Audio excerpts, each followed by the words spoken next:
Good morning, students. This is going to be the lecture for chapter 47, which happens to be our final chapter that we're covering for this semester. So that means we are at the end. We have just the review for the final to do, and then you'll be taking your final and moving on to your next classes. So before I get going, thank you for a great semester. Uh, Most of you have uh, worked and worked and worked to get these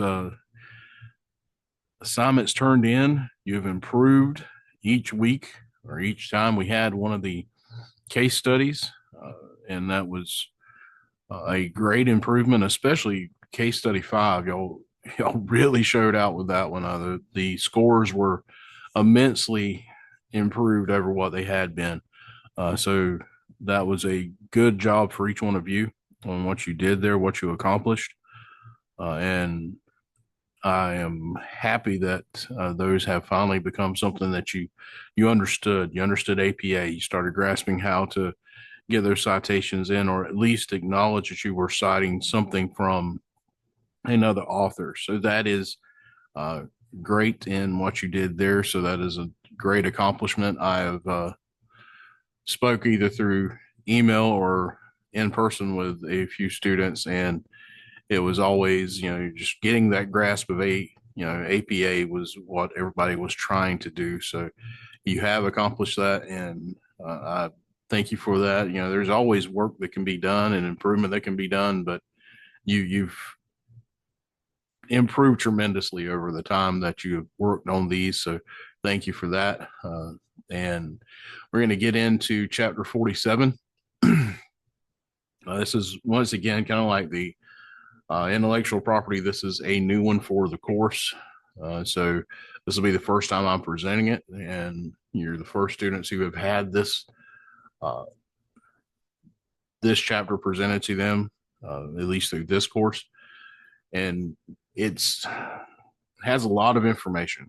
Okay, so it's a lot of information. I've condensed down the PowerPoint where there were a couple of times where there were just one or two lines in a slide, but it's all the same information. And I've even added some information for clarity for a couple of the items, especially when we get talking about bailments here toward the end of it, so that makes a little bit better sense.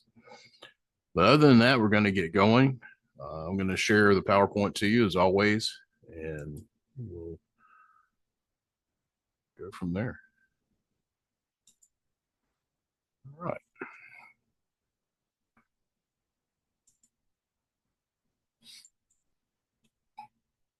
All right, so once again, it is chapter 47, Introduction to Property, Property Insurance, Bailments, and Documents of Title. So there's a lot that goes into this one. What we're going to be looking at and covering will be the kinds of property that are out there. We'll talk about those a little bit. I alluded to that a little bit in the intellectual property uh, lecture when we were talking about it, but we'll go into a little bit more detail. Transfer, how property can be transferred from one individual or one business, or however it's transferred from one party to another. Fire and property insurance, the nature of insurance contracts, and then what bailments are and what documents of title are.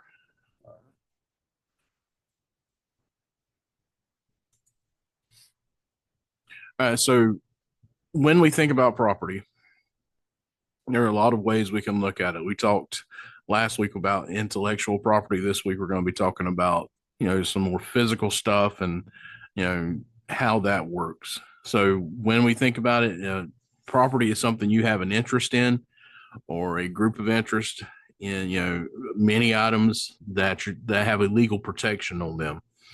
So this baseball, it's my property. All right, don't use it a lot anymore as I've got older, but that's my property. All right. Same with classroom. That's your property. All right. And then my eyeglass case. Three things that I showed you right there. Okay. Three items. Those are all what fall into tangible property. They are physical items that you can touch, you can hold. All right. It is an item that you can, do something with physically. You can do a physical act with it, whether it's throwing it, whether it's, uh, you know, catching, whether it's using it to hold your glasses or whatever it may be, something you can wear, even like a class ring, something you can wear. So that is tangible property. It has a physical element to it. It is a physical object. You can touch it, hold it, whatever. Intangible property is something that does not exist in a physical form. Uh, Something that is in electronic form would be intangible property. If you own a uh, item that you've paid for, that all you do is look at it online, that is uh, an intangible piece of property. The artwork that a lot of people invest in that they never touch, that's intangible. Those type of things are intangible property, but you still have that legally protected right to it. It is yours. And the only way that it leaves is if you transfer that title of that property to someone else. The same way with, the baseball or whatever. If I give this baseball to someone else and say, here, it's yours, I'm giving up my legal claim to that baseball. I'm saying that this is yours now, and you can do whatever you want with it. I'm giving them all the legal right I have within this, leather bound sphere. I'm giving it to someone else, and they can, do whatever they decide with it. My legal rights in this property, in property that I have, is that I can do whatever legally I'm allowed to do. As long as I'm within legal bounds, what the law says, I can do that with my property. And then intangible property is the same way. There are certain legal things I can do with it. I can't physically do a lot with it, but I can do other stuff with it.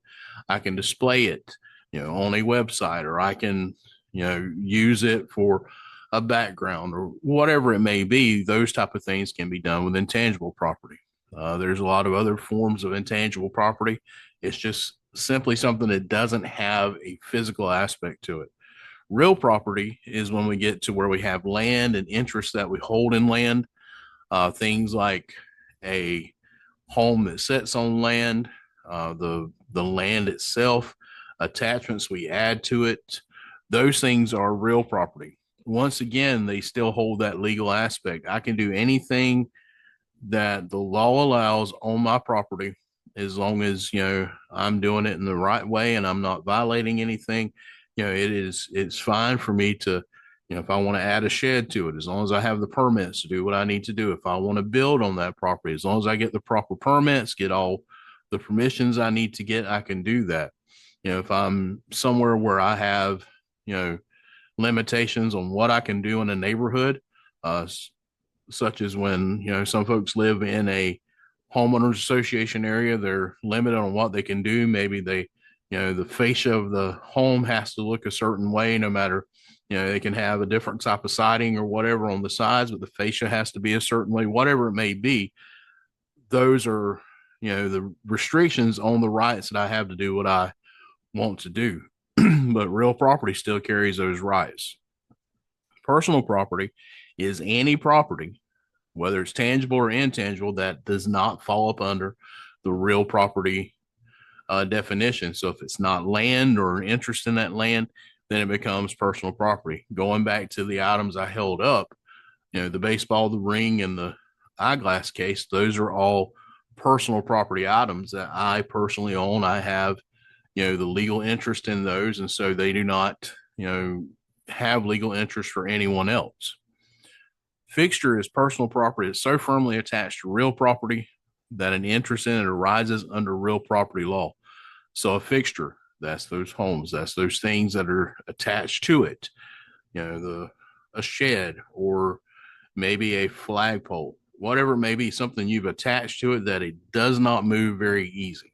All right. It cannot be moved in such a way that, I can pick the baseball up and carry it around with me. I can throw it. I can do whatever. I can't really pick up a shed, or I can't really, grab a flagpole and start swinging it around if it's attached in the ground, if it's a larger one. So those type of things are fixtures and they're in place. A good look at it, tangible is goods, land, building, fixtures. Intangible is negotiable interests such as stocks, uh, contract rights, copyrights, patents. Those things are intangible under the real property way. Those are the leases you have on property. Easements or mortgages that you have, those are intangible pieces of property that you would have.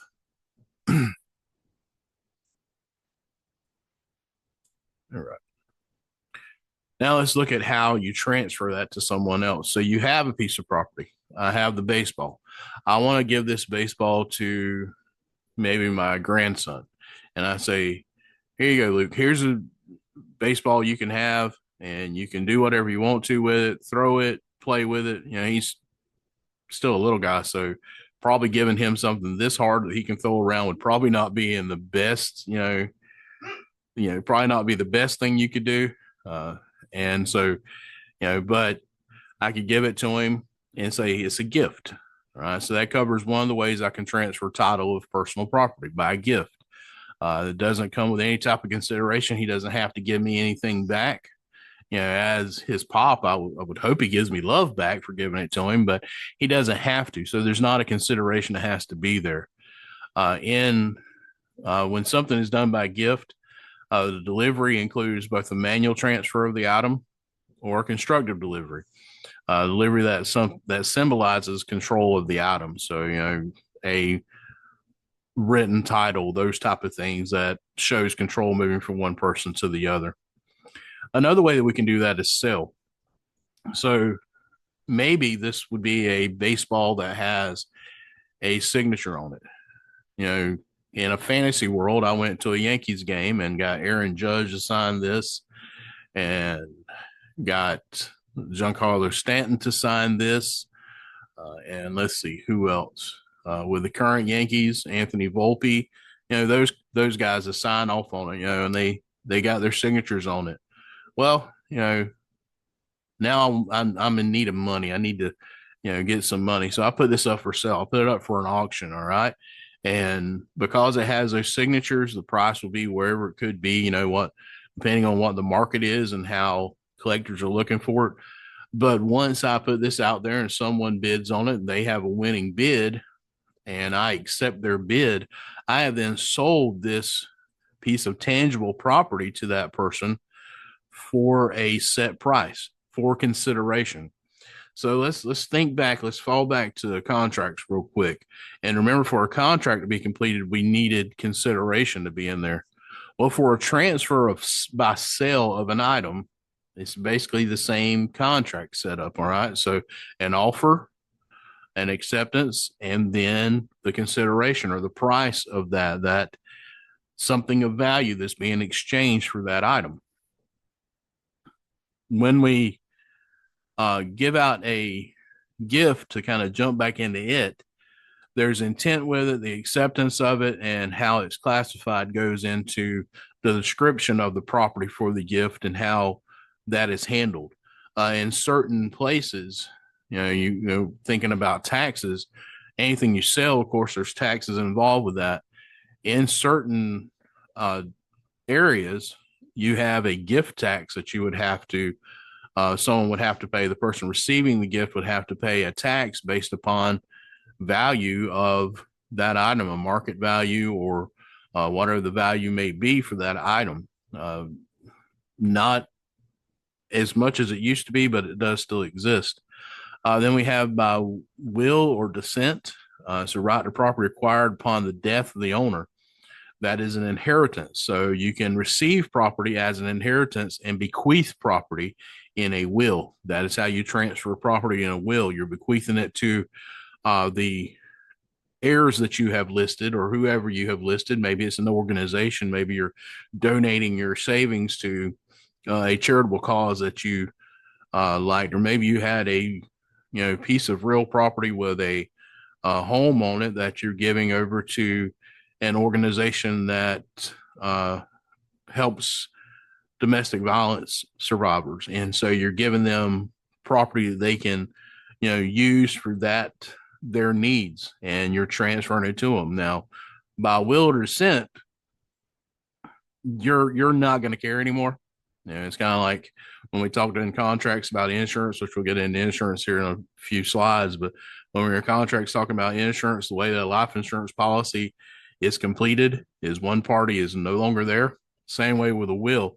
You're giving it to someone, and it only triggers upon your death. So if I was to the baseball again and put it in a will that it went to one of my sons upon my death and they could pass it down how they thought saw fit at some point, then I'm not going to be around to be mad if they say, well, I don't want that old cruddy baseball dad had, and they throw it away.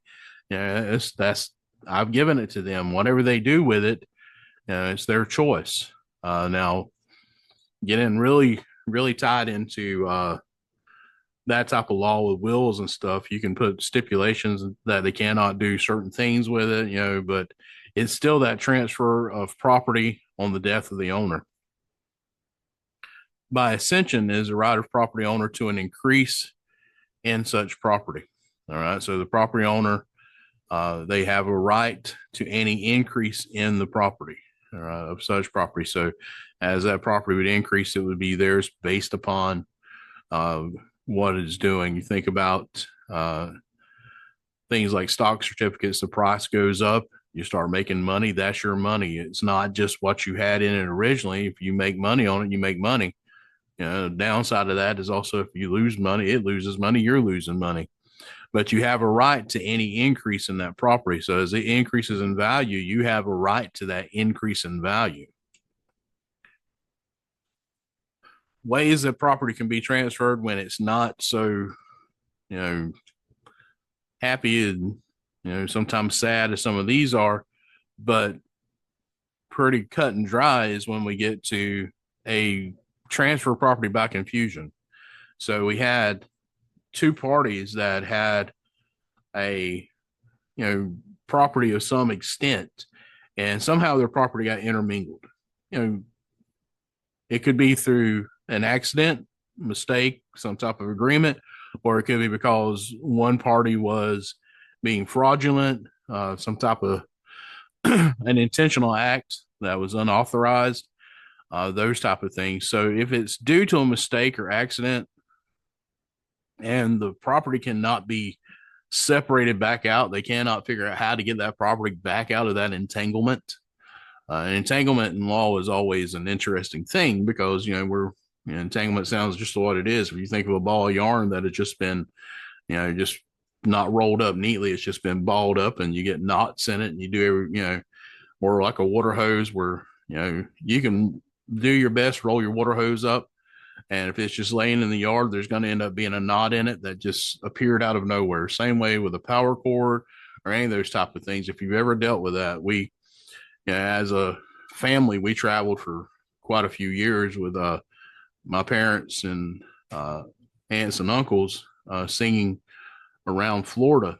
And when we would go places, it never felt it seemed like power cords would get tangled until we, got a better way to wrap them. Anything you wrap up, anything you put together like that has a chance of getting entangled. The same thing goes for property. When you have two parties maybe working together or in a form of business together and they have separate property, and when it starts to commingle, you start getting that entanglement and you run the chance of that property becoming so entangled that owner A and owner B can't fully distinguish what's theirs and they can't divide it back out without destroying all the property. So it becomes, one giant mass of goods, of like goods. And so what happens is if that was something that was done by mistake, then, it becomes any loss in it becomes proportionally to, your property. So the amount you had in there, your loss is proportionate to that. When it's done by confusion, if one party does something intentional to cause this because they're trying to get a extra or an upper hand on another party is a good way to put it. They're doing something intentional that could be fraudulent, that is unauthorized, The wrongdoer in that case will be the one who bears all of the loss. So they would have to repay back the person, or that person would keep all of the property. The one who was wronged, who had the harm committed to them, let's think about it in tort sense. They had the harm committed to them. So when that happens, they would retain all of the property. And now that property would be theirs by a course of law, because the other party, who was the one doing the wrongdoing, the tort feeser, was the one who uh, committed that wrong, and they did the wrongful act. So their way that they're punished, if you think about it in that term, or the compensation they'll give to the other party, is all the property and the claim to the property that they had. So if it's tangible, intangible, whatever it may be, any claim they had to that, the legal right, their legal interest, transfers to the other party as a transfer of title in that personal property to the party who was wronged. All right. That's if it is done as an intentional act. If there is a confusion of property by an intentional act that was in some way wrong and unauthorized, then it would go to the person who, or the party who was suffered the harm in some way.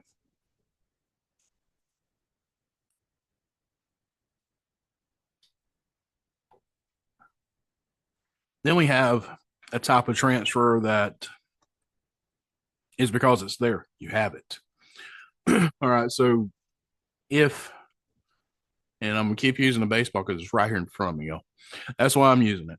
All right, but the baseball, if I was to leave this baseball on a baseball field and just leave it sitting in the dugout and did not go back to get it, someone can come along and pick it up, and guess what? It's now their baseball, because I abandoned that property. I just set it there and didn't bother picking it back up, didn't care, just left it there.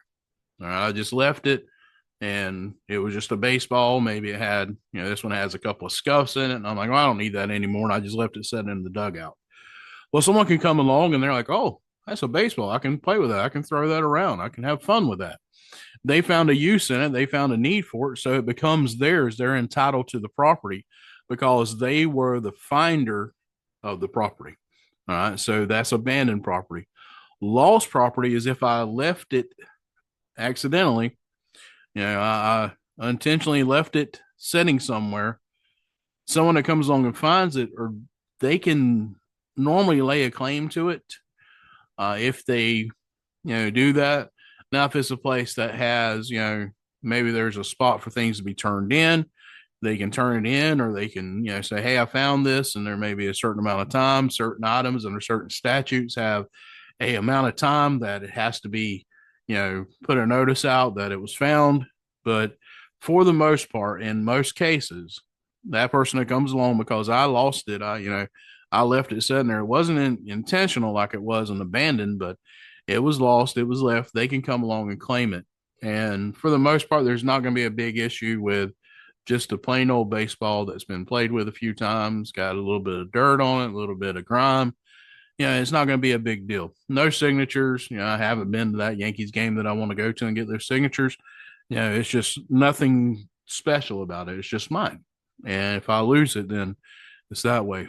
Now, there's a difference between lost and mislaid.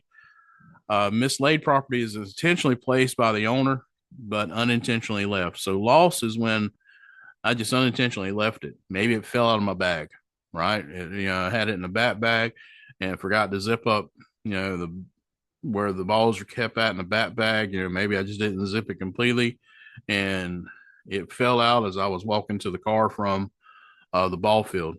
Well, in that case, it's just going to be laying there, probably somewhere on the ground, and probably somebody playing Little League is going to come along and say, hey, we got a baseball. Let's go play. So they've got a baseball. They want to go play with it. That was lost. Mislaid is when I intentionally take it out. Maybe I need to get to something else in the bat bag, and I take the ball out, set it on the bench in the dugout, and completely forget it. All right. Oops. I forgot I put it there, and I get up, I leave, I do whatever. The person who owns that premises where it was left at would become the owner of the property because it was mislaid there. It's not the same as somebody come along finding it. It is because it was left at a specific point and it becomes their property. Now, in most cases, if you have a baseball and you can, prove that it was yours, they're going to give it back to you in those cases. And then we have what's treasure trove. A lot of fortunes have been lost trying to get rich based on treasure trove. Coins or currency concealed by the owner for such a length of time that the owner is probably dead or undiscoverable. The finder is entitled to the property. There is big money in treasure hunting if you can find the treasure. If you happen to be someone who takes people out treasure hunting, there can be big money in them paying you to go out for these excursions. But that is treasure trove. Going to look for something that has been mislaid in the sense that, or hid, not mislaid. It was hid by the owner originally, and now they're going looking for it. All right. So that's treasure trove. People want to go find Blackbeard's treasure, or they want to go find, some pirate treasure somewhere, all around the Keys and up and down the Atlantic coast and in the Caribbean. There's a lot of that because, there's stories up and down where, different pirates had, hideaways or whatever up and down the coast. And so they go looking for these places. There's famous places where digs have been going on for years that, are supposed to be, pirates' treasures buried there, and people will dig and spend money on top of money on top of money. A lot of people go broke and, lose a lot of stuff going for treasure trove. But treasure trove is a way that if you find it and the owner is probably dead or cannot be discovered, all right, if there's not a way to find out who the owner is, and there are a lot of legal ways to do that, and technology has us to the point where it's almost impossible for it to be undiscoverable unless it has been buried for a really long time, which probably is going to lean into them no longer being with us. Then the property is the property of the finder. It transfers to them. That is another transfer of title. Remember, now all these ways are ways that ownership. So transfer of title means you're transferring your legal interest. The legal interest in the item is transferred to a new owner, is what we're doing there. All right. So that takes us out of property, what property is, how it's transferred, title transfer, that type of thing.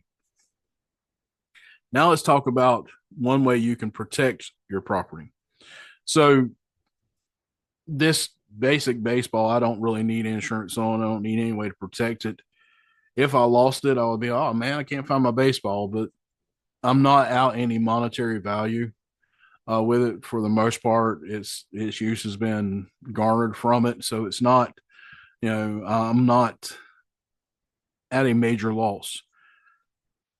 My home, on the other hand, or my shed, which I have tools and my wife has decorations in, we have other stuff stored in there.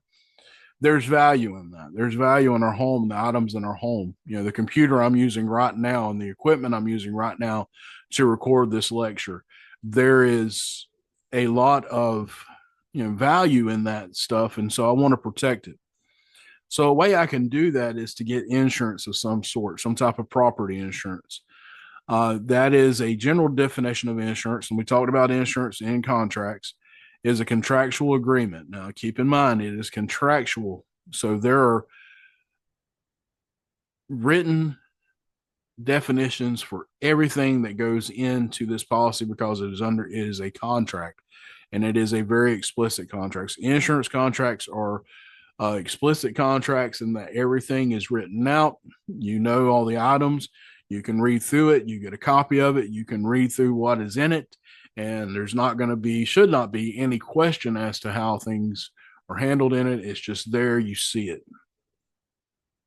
By general definition, that contractual agreement, it distributes the risk of loss among the members, those that are insured, through an insurance company or an insurer. So we'll talk about insureds and we'll talk about an insurer as we go through this. So when you hear those terms, remember, insureds are the ones who have the policy on their items. The insurer is the one who backs that policy and will pay out if the need be. Coverage of fire and property insurance provides protection against loss due to fire or related perils.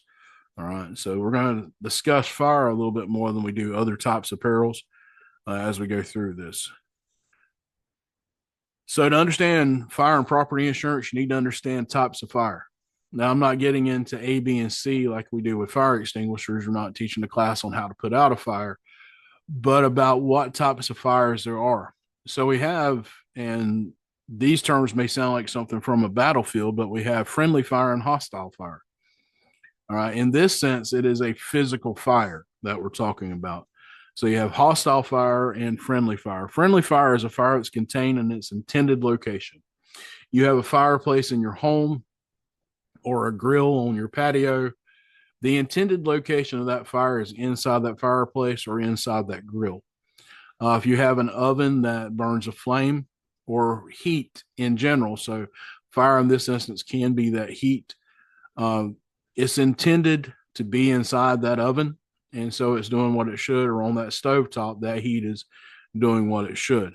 That is friendly fire. It's where it should be. It's where it should be. Hostile fire, on the other hand, is a fire that gets outside of its intended or usual location. So if you have that fireplace burning and sparks begin to fly out of it, and they set the rug on fire, which then sets the curtains on fire, which then sets the wall on fire, we now have a hostile fire because it has escaped from where it was supposed to be. It's no longer friendly.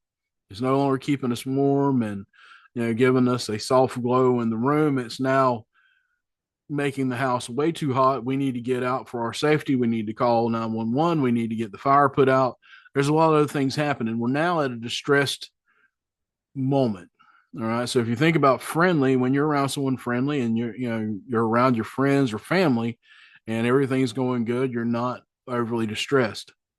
Let one thing happen in that mix that causes stress, and you go from a friendly environment and it can turn into a hostile environment. All right. The same thing is how fire is classified in property insurance or fire insurance. Is that friendly one is when everything's going good, you're on good terms, you're happy with the fire is not being aggressive to you, you're happy with it. Once it breaks out of that, it becomes hostile. Now we have a completely different environment. We now have damage that's happening. We have the chance of catastrophic damage, those type of things. Just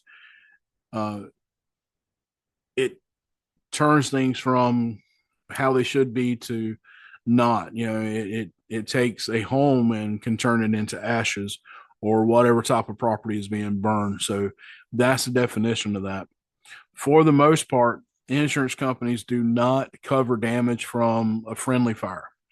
So if your fireplace is burning and for some reason smoke or soot comes out and it stains the front of the fireplace, and maybe your mantle gets stained, and for some reason the wood you put in there had a little extra tar or whatever, and it you didn't put the right wood, and it just gets things get nasty.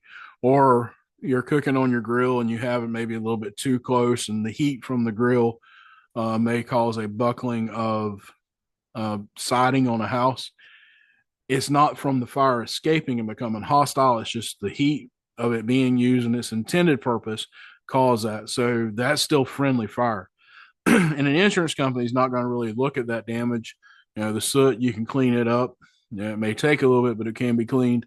That damage from the heat from that grill, even though it was caused by the fire, it was still in its normal setting. That fire had not escaped and become a hostile fire at that point. It's not outside of its intended or usual location. You just happen to have it too close and the heat got a little too much. Insurance companies normally will not cover that. What they will cover, though, is once it does break out of that intended purpose and that intended location and it becomes hostile. All right. So once it moves out of where it should be, then it can be covered by fire insurance as long as the policy states how it should be. Policies do not generally do not give you a option of recovery for business interruption unless there's an endorsement inside of the policy that covers that. So we won't spend a lot of time talking about endorsements. It's going to be real quick. But in a policy, you have endorsements that cover the what ifs. So think back to a couple of things we've covered throughout the course when we talked about, your partnership agreements and things like that. Those are what if. You build those for what ifs. In an insurance policy, especially something like a fire policy or property policy, you want to make sure that you're covering the what ifs. The basic policy doesn't really cover a lot of what ifs. There are set items it'll cover. You're going to need to have endorsements that ride along with that, and when you have those endorsements, they will cover some of those what ifs. So you'll need to have something specifically covering, a business interruption, because that property and fire insurance is going to cover that property. Your business interruption is not property. That should make sense. It's pretty simple to know the difference between property and your business and what you're conducting. So that interruption needs to be covered in an extra part of that policy. Co-insurance is a reduction in benefits for underinsuring the value of property based on percentage stated in the insurance policy and the amount uninsured. You'll need extra insurance to cover that. That's what co-insurance is. Other insurance clauses, if you have multiple insurers are involved, liability can be distributed among those insurers at a pro rata rate. Types of policies, you can have a valued or open policy. A valued policy covers full value of the property as agreed upon by the parties at the time the policy is issued. An open policy is a fair market type value. A lot of auto insurance is that type. Property insurance on homes can be the same way, based upon what the value is at the time, because value does decrease. And so insurance companies would rather you get an open policy where, they can look at the depreciation of that item, that depreciation of that property, and not have to pay out that full amount, because normally you're going to get a policy, an insurance policy, a property policy on something when it's brand new. So it meets that. If you're paid $250,000 for it, it meets the $250,000. If you set it right then where you get the type of policy that covers $250,000, in other words, you're covering your full investment, and maybe even want to go a little bit above that to have a replacement value, extra in there in case it happens down the road, that would work. But if that property, if you have an open policy and it's a type of property that value decreases or diminishes or depreciates over time, then that open policy is only going to cover whatever that market value is at the time that the accident or damage or fire, whatever happens. And so it needs to be, you may need to look at a valued policy. The difference between the two, a major difference, is what you're going to pay for those two.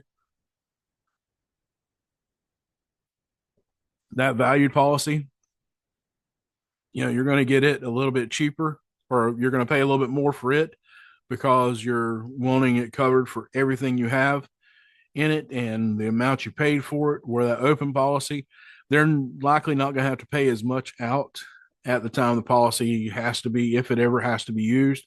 And so you can get those for a little bit cheaper price. So insurance contracts, and we talked about this, and I'm not going to spend a lot of time on this because we've covered contracts. We spent, a little bit of time with those. But the basic principles of contract law apply to insurance contracts and insurance policies. You have, once again, all the elements there for it to be a legally binding contract. And if someone breaches it, you do not pay for it, you're not going to get covered.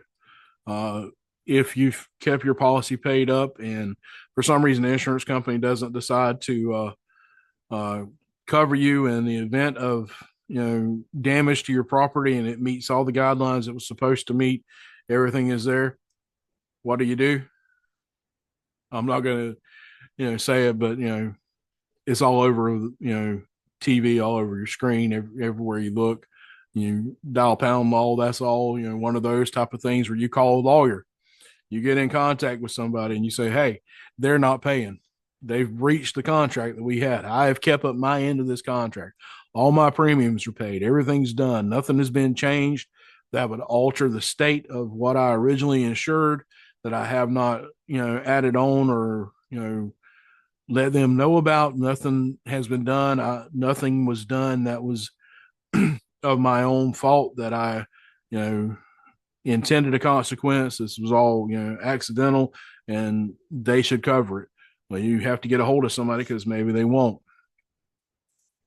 A lot of policy, especially fire policies, but property insurance policies, when you originally set those, they won't go into effect. Any policy will not go into effect until the insurance company has looked at everything and they approve it.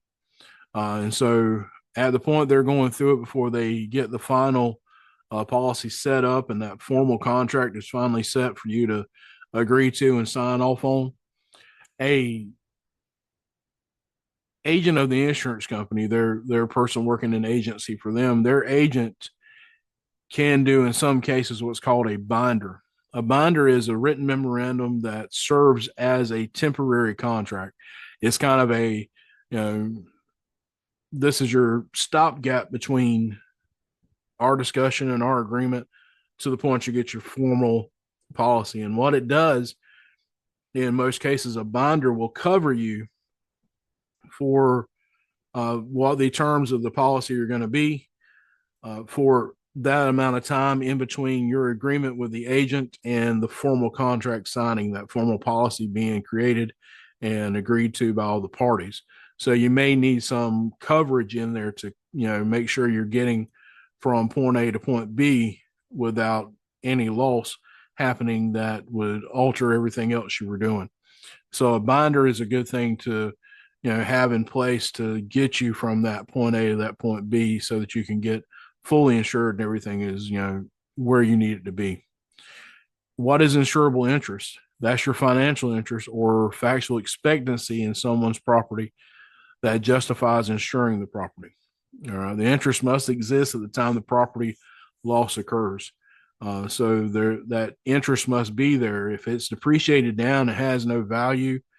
For whatever reason, you insured a car for $25,000 and that car quit running and, doesn't work anymore. And, maybe it's rusted down. It's been sitting in your yard. You've kept the policy going for whatever reason, in Florida to, protect your license if you still have a tag that's attached to it, those type of things. But that car hasn't done. It's rusted away for the most part.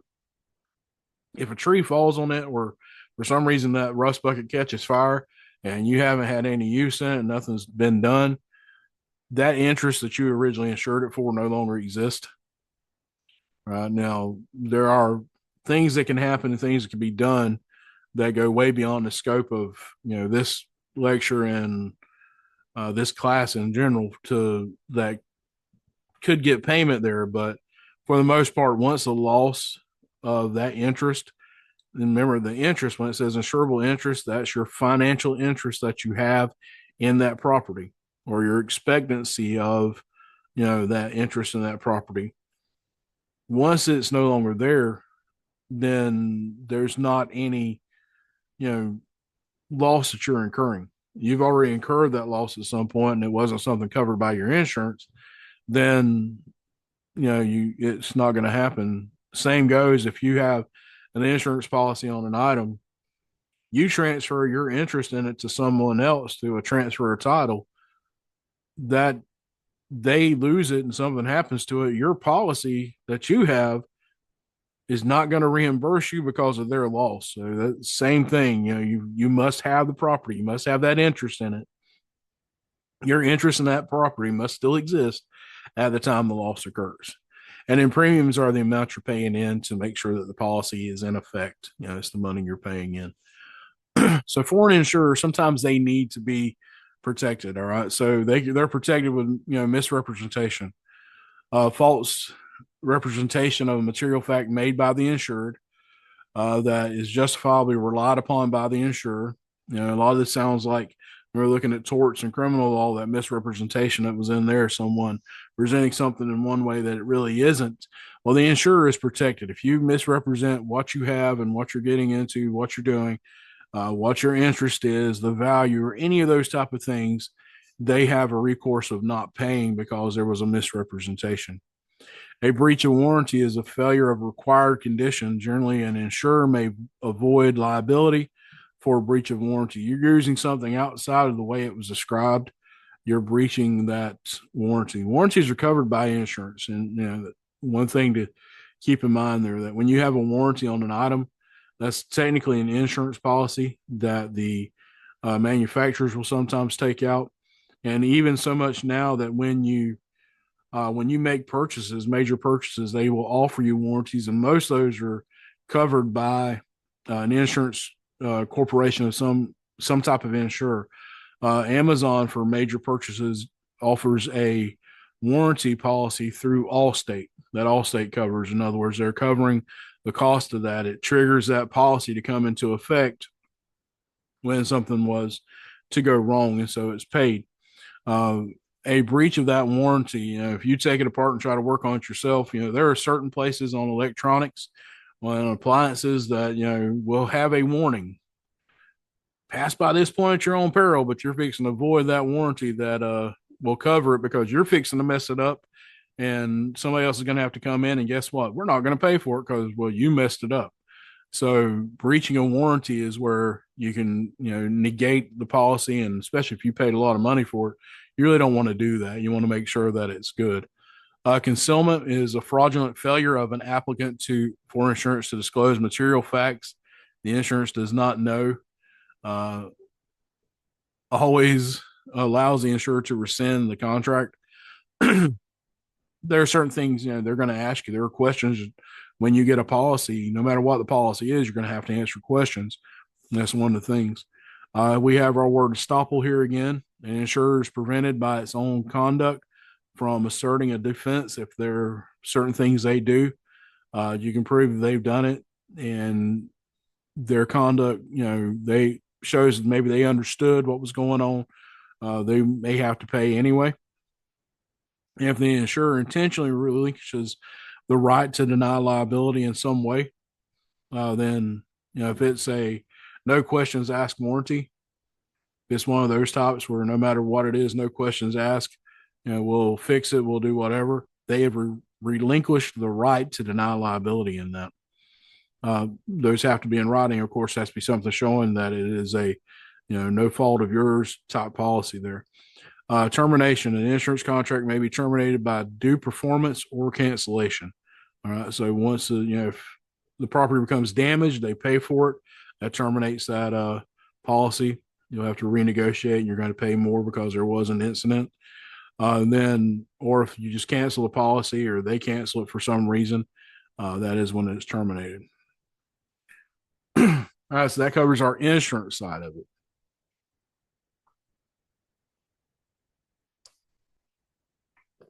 So now we know what property is. We know how to protect our property and what could happen in the event that the property gets damaged. Now let's talk about what a bailment is. All right, so it's a temporary transfer of personal property by one party, the bailer, to the bailee. You're letting someone use this property. Okay. Different than agency that we talked about just a little bit previously. But bailment in this sense is when you allow someone to use property, or you give your property over to someone, maybe for them to protect, or in the case of things such as a pawnbroker and like that. So let's go through these, and there's different ones here. So there's one for the bailer's sole benefit, one for the bailee's sole benefit, and then one that's a mutual benefit for all the parties or both parties. So the sole benefit of the bailer, remember, the bailer is the one who has the property and is allowing someone else to use it by transfer. This is gratuitous custody of personal property, where someone says, "Hey, I'll watch your property for you. I'm not going to, charge you anything." They're just doing it out of goodness or kindness. You have someone watching your pet you're not, paying them for, or maybe they're, checking on your property, and there's nothing that they're getting out of it. They're just doing it to help you out, or maybe they're working on your property, or they're doing repairs that need to be done. Maybe they're storing it for you in a place where they're not charging you to store it. They're not getting anything out of it. It's just for your benefit. So all gratuity goes to you.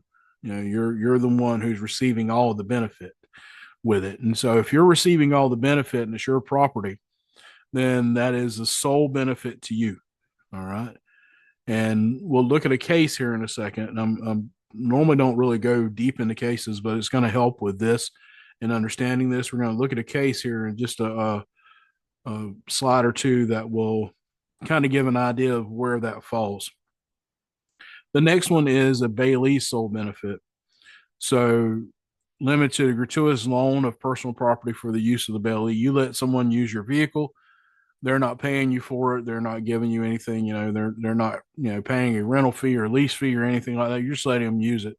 You lend them your car, maybe a lawnmower, or even a book. You give it to them and or allow them to use it for a specified period of time, for a specified function or whatever, and they give it back to you. No harm, no foul. Nothing has been damaged. Everything's good. That's a Bailey sole benefit. Now, mutual benefit is when you take these two and combine them. So I give someone an item. I need a repair done on an item. Say my class ring was the stone was to fall out of it for some reason. It was to get messed up, and I needed to take it in to be repaired. I take it to a jewelry store and they're repairing it. Now, they're not going to do that for free. I'm going to have to pay them. So I'm getting a benefit in that I'm getting my class ring repaired. They're getting a benefit in that they're receiving money or payment for repairing my ring. So we both receive a benefit. That's a mutually beneficial agreement between the both of us in their possession of my property, me allowing them to possess it for the purpose of what they're doing, and I'm paying them to perform a service or whatever on that property before they give it back to me. And the same thing can be done, considered in a pawnbroker. You're giving it to them for a specified period of time, and they're giving you money. Well, when you get ready to go get it, you're going to pay them that pawn fee on top of it. So they're going to receive a benefit above what they gave you. That is the payment back for it. So that's a mutual beneficial agreement of placing your automobile in a parking lot that has an attendant on duty that you're paying for them to watch your vehicle, such as parking garages where you pay to go in and they have someone who is sitting there watching it. Maybe they have security, those type of things. That's mutually beneficial. All right. So keep those in mind, the way those are looked. In a case out of South Carolina, Hatfield v. Gilchrist, it was a case where someone had, a party had put an item in storage and their property had been damaged by vandals who had got into the storage area. So Mark Hatfield, his vehicle was impounded by Sam Gilchrist Towing Company and was vandalized while it was in the impound yard.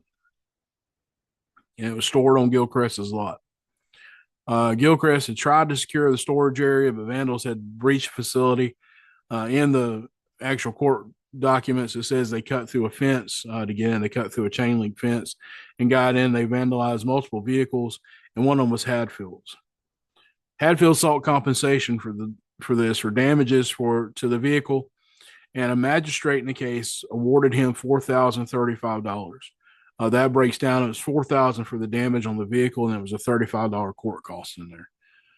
That decision was upheld by the circuit court when Gilchrist appealed, and then later affirmed again by the Court of Appeals on a second appeal that Gilchrist had done.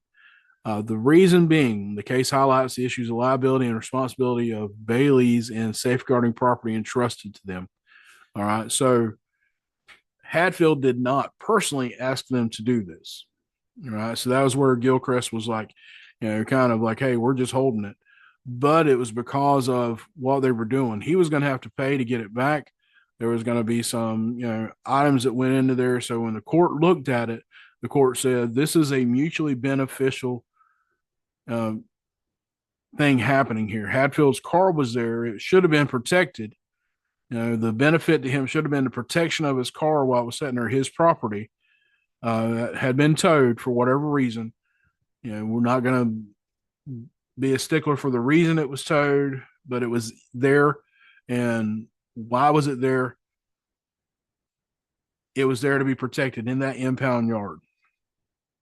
Gilchrist had a lot attendant on duty, but the lot attendant, wasn't always paying attention. Sometimes was, out of the, spot doing other things and wasn't, so there wasn't full protection like there needed to be. Plus, there wasn't, any type of alarm system. Apparently, we didn't have everything in place there. So Gilchrist hadn't done everything they could. They had made attempts to secure it, but vandals got in fully on the fault of Gilchrist and what they were doing. So the court said, okay, well, his vehicle's here. The benefit he was expecting was his vehicle be, protected until he got it back, until he received that vehicle back, paid a fine. Maybe it was, impounded for parking fees or, being illegally parked or in a lot it shouldn't have been, some whatever. He may have wanted it back. And when he went to get it back, it was damaged. And there was $4,000 worth of damage. Hadfield had tried to get the money out and tried to get the money out of Gilchrist without going to court. Eventually had to go to court. Hadfield, just to get something out of the car, eventually sold it for $1,000. The court said, well, here's that 4,000 that, the damages that were done to be paid back to you, plus the court cost. And it went through two different spots after the magistrate had agreed to it and went through appeals. And each court found that because Gilchrist was acting as the bailee in this case, they were the one that had the item, had the property, and was receiving a benefit. They were getting paid for the storage fee in some way that was there. They should have protected it and protected the interest that